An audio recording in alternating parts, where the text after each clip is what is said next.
I forgot to tell y'all, and I really ain't want to tell y'all last week because it was Juneteenth week, and I really ain't want to piss my brothers and sisters off. But these white folks, y'all, they out here taking melanin injections. It's called melatonin or some shit like that. They out here taking peptides with melanin to look black. I can't make this shit up, y'all. I cannot make this shit up. And it's not even making them look black. They looking like a grayish, like American Dad, Roger. You know Roger from American Dad?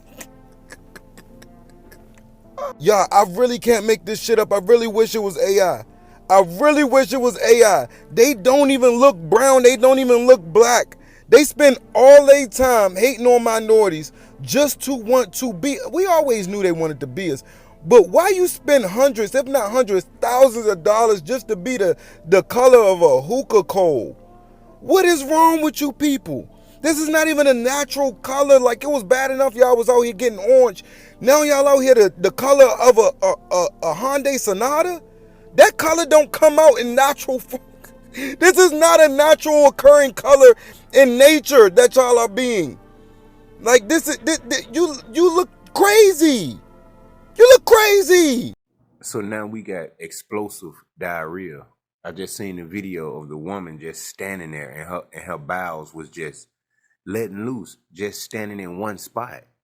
I'm talking about, and she was explaining to the clerk that it's not me, it's just my bowels. And now the CDC says it's in 19 states. So you know what that means? That means no going out to eat to these restaurants. Make sure you got hand sanitizer everywhere you go, y'all. It's serious. I just seen the video. It's very, very serious, y'all. Explosive diarrhea. And I'm wondering, is it airborne? If it's already in 19 states, then that means it's airborne, y'all. Make it make sense. What else are they going to try to throw at us, y'all, during this time of awakening? Explosive diarrhea? Make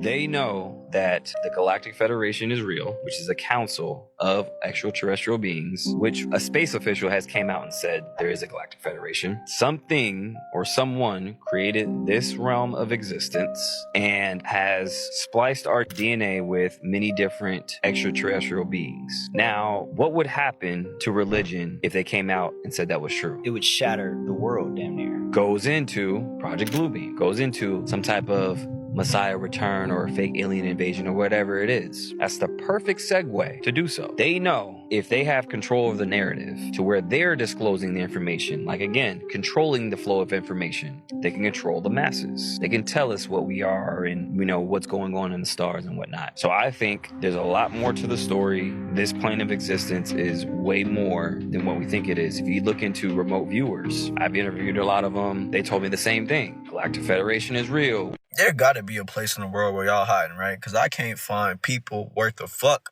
that are awakened. Like, everybody in this bitch are NPCs, bro, are doing what they are programmed to do. And I genuinely want to find people on my vibration or frequency, bro, because I can't keep talking to people that's over here doing the same shit, the same shit without questioning nothing. I can't.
I told you all, we won. We won. And I tried to break it down in metaphors to you all.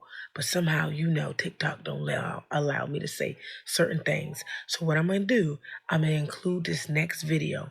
I need you to watch it. A goddess just broke down everything. The same thing I've been breaking down for my first page, my second page, about the sun, about the extraterrestrials, about who they are, about the melon. I've been doing this for a long time, but I'm glad that a goddess really went down into details. And let's see if they're going to let me keep this up there. I tried to do it with a green screen. They ain't even let me do that. So stay tuned. Without further ado, we won. We won, y'all. That's why I said, say nothing. Say nothing. Well, what did we do, Chosen One? I've been telling everybody, do nothing. That catastrophic event is the sun. Okay? Getting active and going supernova. Now, let's get deep. The 13 scientists that we all have been hearing about that has miraculously died or vanished were working on anti-gravity. And one of them stood out to me, and her name is Amy. She spoke on the gray aliens. She called them the P52s and the P54s. She also stated that it was us in the future. Now, let me just break some things down. It's not us. It's them. Now, there was a documentary that came out a long time ago, and it was a white man that was talking to a gray alien. And in this documentary, the gray alien told him, I am you, and you are me. They have always stuck out to me. Now, I'm currently reading this book that's called The Muntu Tibetan by Peter Moon. And in this book, it talks about all of the technology, everything that they invented, all the way up into the unidentified objects that we have been seeing, which in this book it states that they are created by our own government. They are manufactured here. They are not the real deal. Now, in this book, it even shows the UFOs and what they invented. And also in this book, it stated that they came across these beings, hear me clear, that was underground. And they identified them as being the Greys. Big heads, big black eyes, slim, trim body, very skinny, and looked at slimy and wet like. And they made treaties with them. They was able to experiment on the population while they drive around in their UFOs. So while they drive around in the UFOs and what they created, the treaty was y'all can take the people and experiment, right?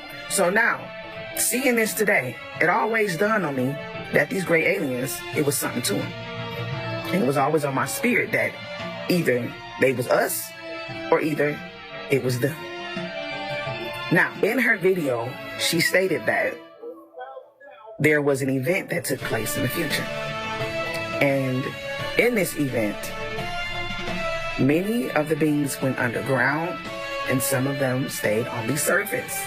But the ones that stayed on the surface miraculously lived. Hear me clear. Now, keep in mind, in this book it stated that they discovered these beings underground, which means that what she stated about these beings being ultra-terrestrial is correct because they are from here, originally from here, nowhere else. Now, what if I told you guys that we are in the past and the future has not happened yet? Because it hasn't. The beings that is here now that have been coming back here, it's from the future, which is the Greys. They're coming here back to the past to try to alter their demise that happens in the future. Well, what do you mean, Tahuti? The future event that occurs is the 26,000 years precession of the equinox. It has everything to do with the sun. The event that took place in the future has already happened. The war has already been won. That's what y'all need to understand. It has already happened.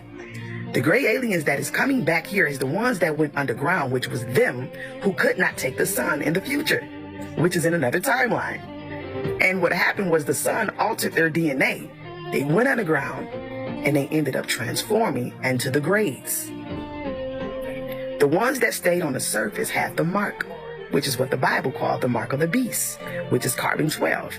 Now, remember I told you it's going to come a time where only those who have neuromelanin and melanin is going to be able to live on the surface?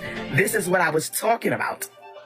Those who have melanin and neuromelanin is going to be the ones that's going to be able to withstand the sun when it goes supernova. Why? It's because that sun is going to activate the carbon 12 and make it radioactive. That is the Big Bang.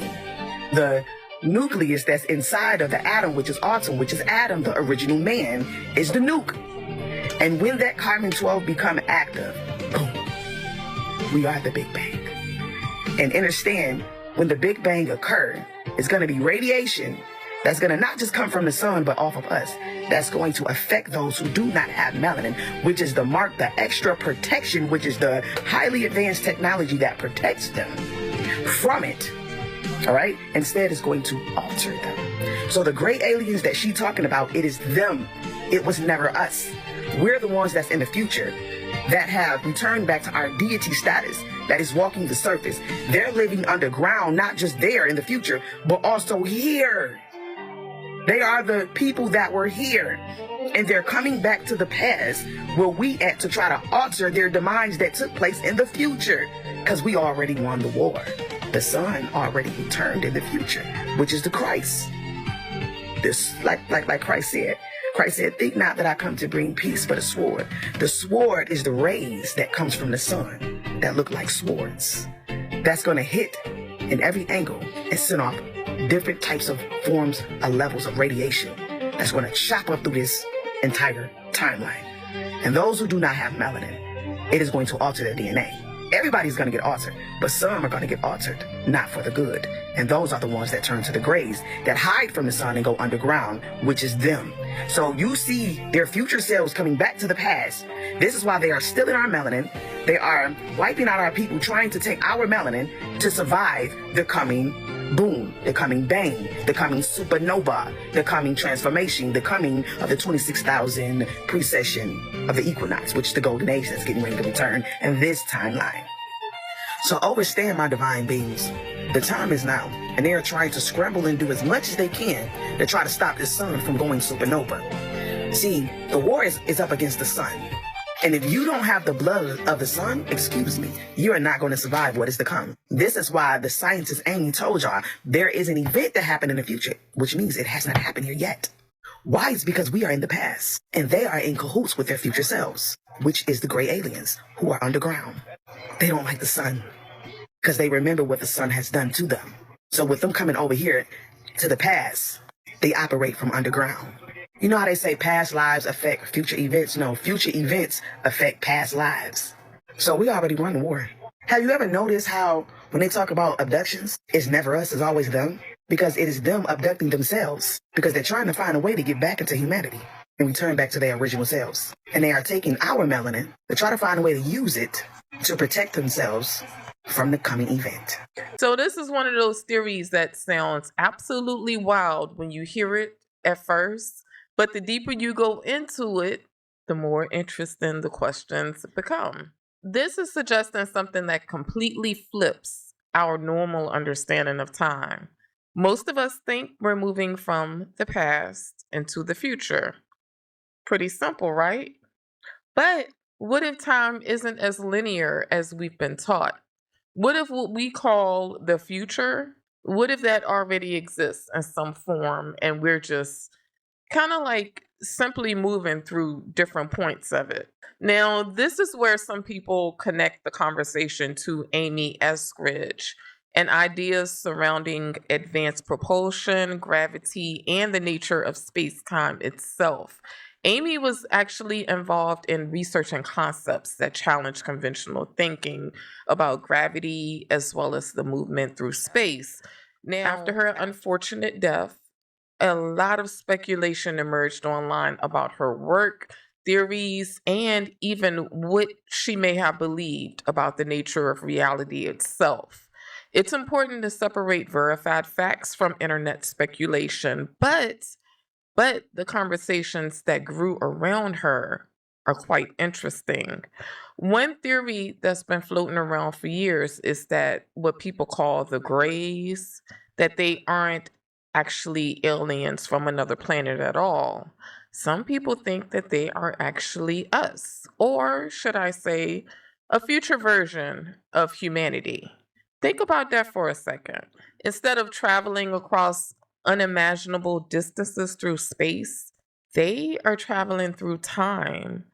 According to this theory, these beings exist thousands or even tens of thousands of years ahead of us.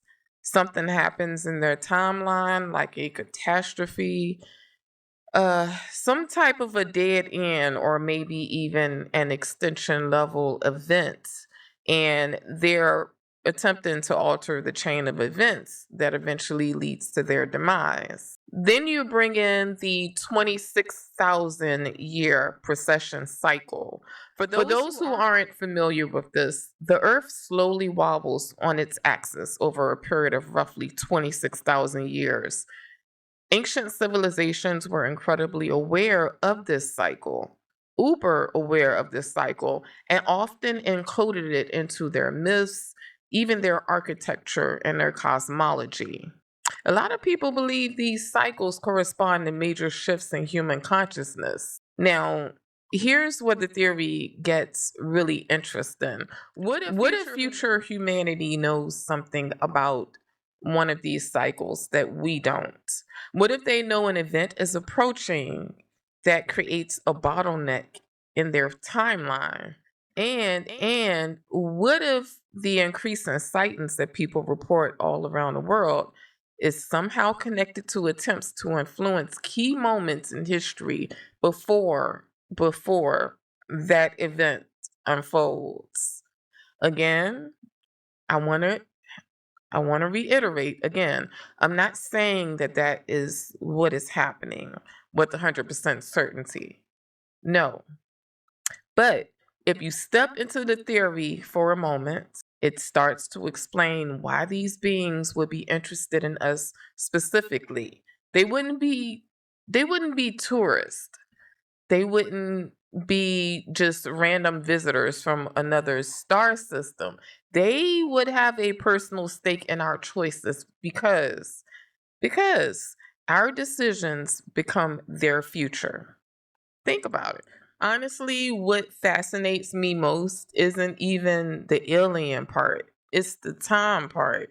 Because if consciousness is connected to time in ways that we don't yet understand, then maybe the future isn't completely fixed. Maybe timelines are more flexible than we can imagine at this point. Maybe the reason so many spiritual traditions emphasize awareness, choice, and intention is because the future is constantly being shaped by what we do in the present moment. When I look at all these theories, from grays being future humans to advanced civilizations, I keep coming back to one question in particular.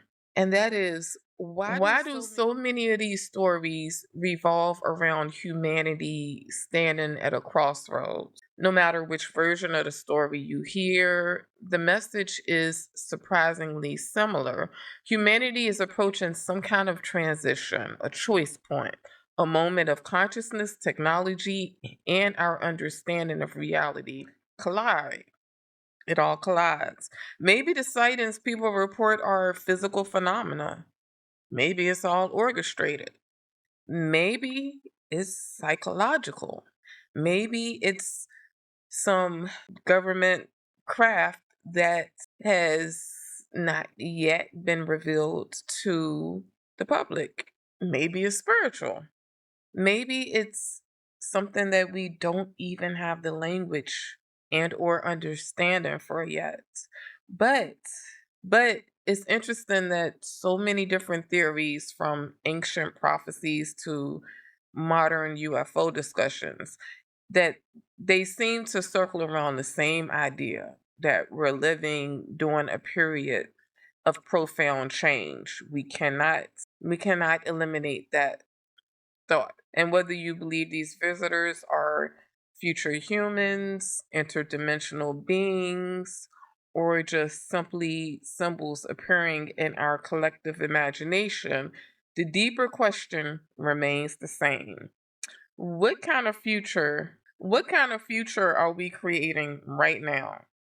Because if the future really is reaching back toward us, maybe it's trying to remind us that the choices that we make today matter a hell of a lot more than we think it does. Think about that. The sun is rising up and it is going to awaken the chosen beings. And right now, this is the reason why they are creating these AI, artificial intelligence data centers, because these data centers is going to keep in lock on who's awakened and who's not. So not only is these data centers is keeping track of everybody that is awake, but it is making sure that everybody stays asleep. It's about trapping the memory that the sun is unlocking through the water. The first reset, all of the memories of the old ancient beings is in the water. And when the sun activates, it is going to unlock the memories of those beings. And by us drinking that water, it is going to unlock through us. And we are going to awaken to know a lot more things. We are going to awaken to know what's really going on. So they have to create these AI data centers, because eventually these AI data centers is going to track what we are doing. The sun and this moon is going to fail. And when this sun and this moon fail, the only thing is left is our original sun. And those original beings that belong to that sun is going to get fully activated. A lot of things that's about to happen on earth is not going to be because of Christ. It's going to be all man-made. Because now they know that Christ is now here. And they know they got to do everything they got to do to keep this from happening. And there's nothing that they can do. This is why they made the movie Leave the World Behind. What's about to happen on this earth is something that they cannot stop, but they can try to delay it only for the one that is not aware of what's going on. So right now, the energy, our energy supply is going to fail. The EMP is going to fail because it's going to get too hot. You're going to see a lot more people that is going to be dying because the sun is going to get too hot. Certain states and countries, it's even going to be more hotter, which is going to cause the water to get hotter, which is going to cause the water to activate. Because remember, we are tropical beings. Melanated copper beings are not meant to be in the cold. We thrive in the heat. And this is the reason why they don't want the water to get activated. This is the reason why they're doing everything in their power. So the fact that they can't control what's about to go down on this planet, at least they can trap it, or they can delay it so they can keep track of what's going on. Because remember, Samion Toko said it when he was alive.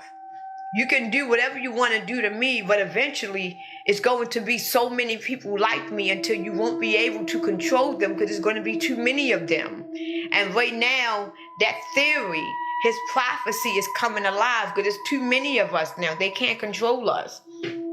The water is not cool enough to keep these machines running. So what is the real reason why they are creating these data centers? And they need our water in order for it to continuously run. And the reason why that is because it's not about cooling down the system. It's about trapping the memory. I'm going to break this down piece by piece of what she is saying, and I'm going to show you guys some references from other sources. And for clarification, this is personal speculation. Before we get into that, we have to acknowledge what's going on in Europe, all right? There is a severe heat wave going across Europe, eastward towards Germany. It has already been calculated that over 1,000 people has already lost their life. The question is, what if this wasn't just a weather event?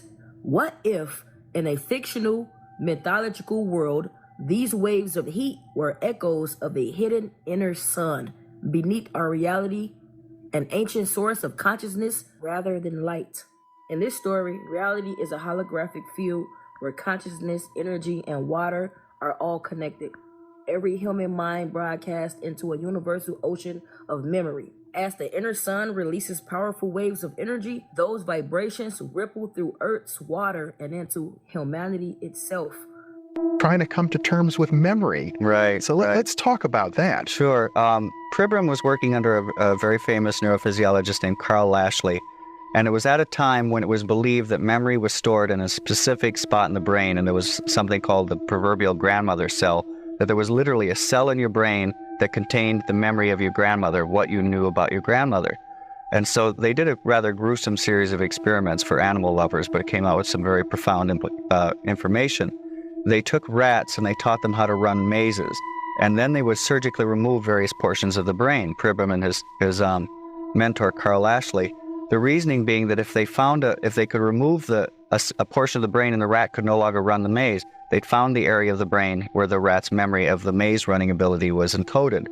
Now, every time they removed a different portion of the brain, they discovered that they could never remove the memory of how to run the maze. They could impair the rat's ability so it might limp through the maze. Because now they know that Christ is now here, and they know they got to do everything they got to do to keep this from happening, and there's nothing that they can do. It's about to happen on this earth. It's something that they cannot stop, but they can try to delay it. They could never remove the memory of how to run the maze. They could impair the rat's ability so it might limp through the maze. They could impair the rat's ability so it might limp through the maze. They could impair the rat's ability so it might limp through the maze, but they couldn't remove it. And really, surgeons had known this for a while. Doctors had known this for a while, because when people have head injuries, they don't forget half of the alphabet or half of their family or half of a novel they read. They have global memory impairment where their entire memory may be hazy. But memories don't seem to be stored in our heads in the same way that books are stored on a shelf. We are Shangri-La for data centers. Shangri-La for data centers. Is this the new Silicon Valley? What is this? It is. It's fast becoming one of the world's most popular places for AI data centers, hubs of sprawling special-built server farms, the new frontier of tech now popping up across the country, requiring a minimal workforce to operate, but they come with some big trade-offs, like the huge amounts of power to run them and water to keep them cool. A Bloomberg investigation found that 2/3 of all new U.S. data centers are being built in water-scarce regions, with projects getting pushback in other states where severe drought is a major concern. In 2023, they consumed an estimated 200 billion gallons of water, as much water as about 500,000 people, and it's only expected to rise as the AI boom continues. It's really scary for the folks who live here. It's scary for myself. Unlike what's being built here in the desert, centers like this one are going up next to neighborhoods within city limits. Tanager says there aren't enough rainy days like this one to support the development without more guardrail. We're talking, at this point, thousands of data centers around the world. So scientists researching the Earth's mantle announce that they have found what they believe to be a vast body of water, 3 times the volume of all of our oceans combined, contained within a mineral layer 400 miles inside the Earth. The discovery shakes the foundation of what scientists and scholars thought they knew about the ground under our feet. We have just scratched the surface of the Earth. We drilled down like 8 miles and we had to stop because it got too hot.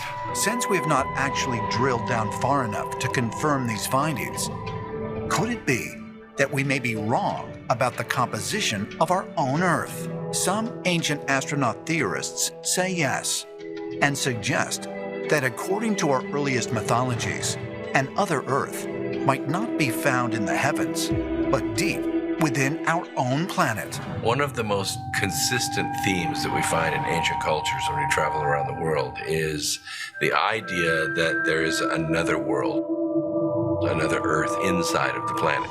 Within Buddhism, there's stories of a place called Agartha or Agarthi, which is an inner world, and it's inhabited too by people, and that they are an advanced race, and even that they have trains and vehicles that are moving through this inner Earth. Hold on. All right, now hold on. This is where things start to get a little spicy. You know what's crazy? This isn't even the first time I've heard something like this. There are so many spiritual teachings that talk about humanity moving through a period of awakening. Some people connect it to the sun, some talk about cosmic cycles, some point to changes in Earth's energy, different names, but a very similar message I always seem to find in my research. And I always ask myself, what if they're all describing the same thing, but from different perspectives? Maybe the sun isn't just lighting up the sky. Maybe it's symbolic of light exposing what's being hidden, both in the world and inside of us. Because once you become aware of something, it's almost impossible to go back, to unsee it, or to see life the way that you did before. Honestly, doesn't it feel like something is shifting? Think about how many people are questioning things now that they would have never questioned 10 years ago. Hell, not even 5 years ago. Well, six. I'll give it six. People are walking away from jobs that don't fulfill them, jobs, relationships. Now, side note, a lot of that has to do with Uranus just leaving Taurus. That's a conversation for another day. They're meditating, learning about consciousness, talking about energy, looking at history through a different lens. Whether you call that an awakening or just human evolution, something definitely feels different. Now, this is where my mind starts connecting dots. We already know AI is built to recognize patterns. It learns what you search for, what we watch, what we buy, who we interact with. It can predict behavior surprisingly well. So, if millions of people suddenly start searching for consciousness, spirituality, meditation, frequency, and stuff, you don't think that those systems do not notice that. Maybe the bigger question isn't whether AI knows who's awake. Maybe it's whether technology has become so advanced that it understands our habits better than we understand ourselves. The psychology of it. That's something to sit with. I've heard a lot of people describe this season of life as feeling intense, like emotions are stronger, sleep is different. People say they're becoming more sensitive to environments, even the energy of certain places. Everyone explains that differently. Some see it as stress, other believes it's part of spiritual transformation. I'm not here to tell you which interpretation is right for you and your path and where you currently are.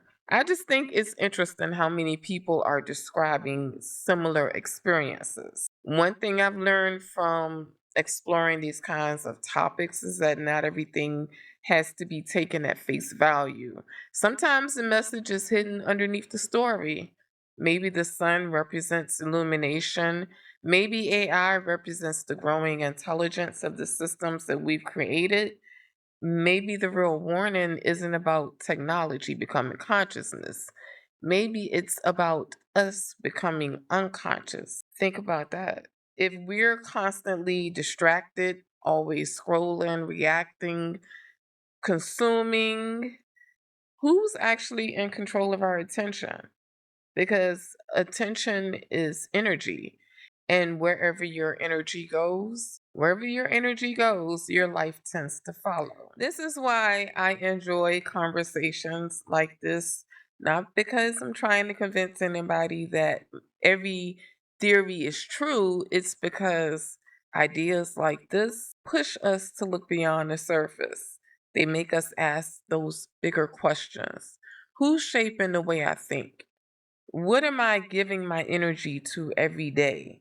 Am I living intentionally or am I just running on program that I never stopped to question? To me, that's what awakening has always been about. Not escaping the world, but seeing it with clearer eyes. Maybe that's why so many people feel like things are changing, because they are.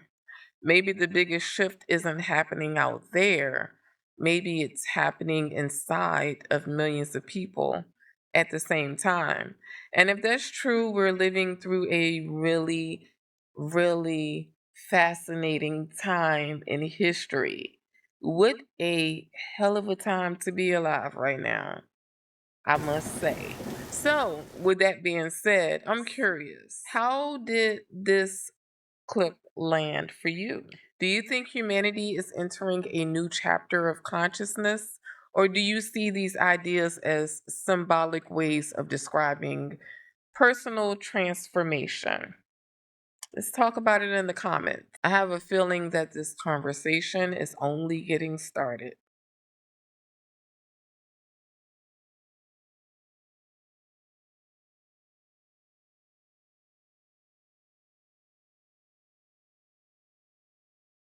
You know what? At first glance, these all sound like completely different conversations.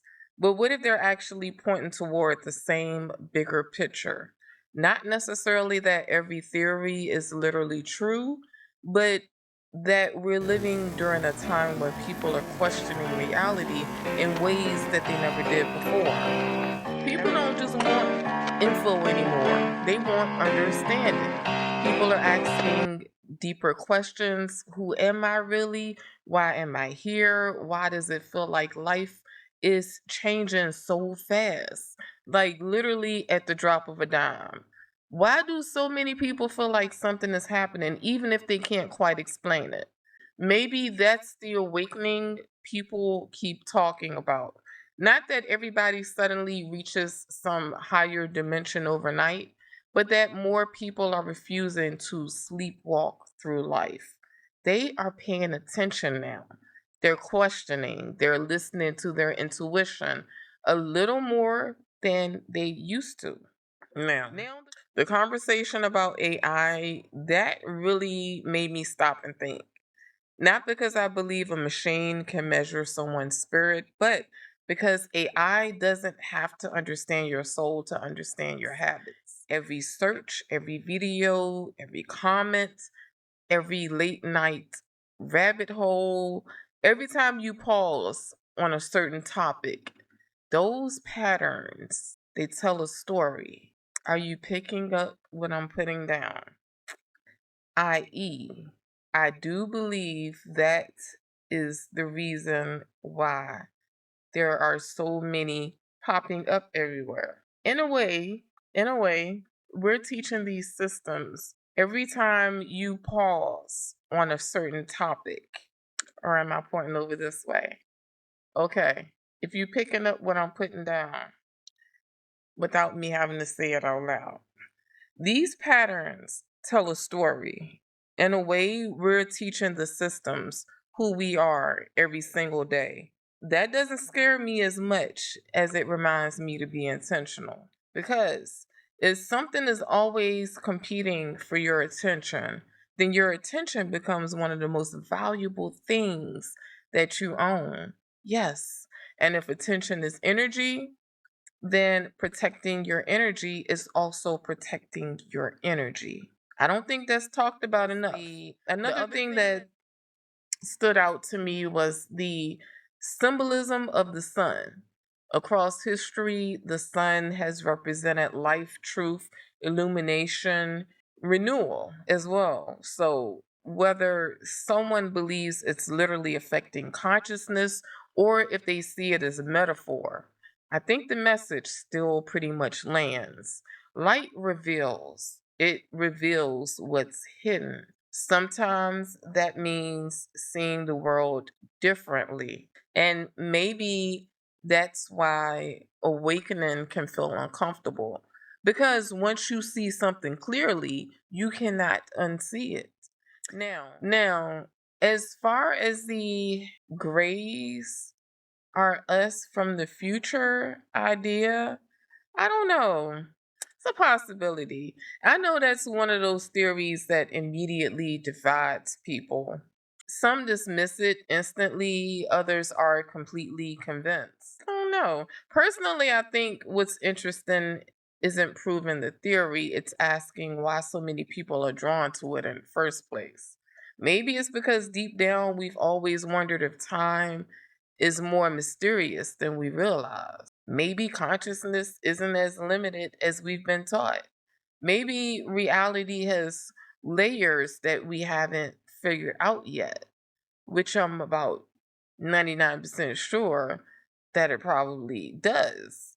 Or maybe these stories are just mirrors. Maybe they're pointing us back to ourselves, because if humanity's future depends on anything, it probably depends on the choices that we are making right now. How we treat each other, how we care for the planet, how we use technology that we have, how we protect our minds, choose love over fear. To me, that's a much more empowering conversation, because whether these theories turn out to be literal, symbolic, or something in between, they all seem to be asking us the same question. Who are you becoming? Not next year, not someday, but today. That's the question I want to leave you with. If humanity really is moving through some kind of a shift, then maybe the most important thing you can do isn't spend every waking moment searching for hidden answers. Maybe it's becoming more present, more aware and compassionate, more intentional with your thoughts, your energy, and the life that you are now creating for yourself. And with that being said, as always, I'd love to hear your perspective. Which clip stayed with you the longest? You have got to let me know. Did any of these ideas challenge the way you think, the way you connect with something that you've already been exploring? Let me know down in the comments. Drop your thoughts below. Let's keep this community open minded, respectful as always, and curious, because some of the best conversations happen when we are willing to explore ideas together without pretending that we've got it all figured out already. I'm just saying. And if you enjoyed today's video, don't forget to subscribe to Spirit Cipher Collective. We've got plenty more conversations ahead that dive into consciousness, spirituality, ancient mysteries, symbolism, a little psychology, and the questions that make you look at reality just a little differently. You know how we do over here. Until next time, stay curious, stay grounded, protect your energy, and remember that I love you, love you, love you. And I will see you, yes, you, in the very, very next video.